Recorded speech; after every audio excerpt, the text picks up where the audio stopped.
చిత్తూరు జిల్లా నగిరి తమిళనాడుకు తరలిస్తున్న రేషన్ బియ్యం పట్టివేత. నగిరి తిరుతణి బైపాస్ రోడ్డు నందు పోలీస్ మరియు రెవెన్యూ అధికారుల తనిఖీలలో భాగంగా 5 వాహనాల నందు రేషన్ బియ్యంగా గుర్తింపు.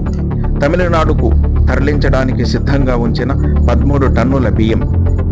రేషన్ బియ్యాన్ని చుట్టుపక్కల గ్రామాల నుంచి సేకరించినట్లు సమాచారం. దీని మార్కెట్ విలువ సుమారు 6 లక్షలు ఉంటుందని సమాచారం. బియ్యం తరలింపు ప్రధాన నిందితుడిగా ఉన్న అమృతరాజ్ నాడార్ మరియు అతని దగ్గర పనిచేస్తున్న కూలీలపై కేసు నమోదు చేసిన నగిరి పోలీసులు. నగిరి పోలీస్ సిబ్బందికి మరియు రెవెన్యూ అధికారులకు ధన్యవాదాలు తెలుపుతోంది ఎంఎస్ యాజమాన్యం.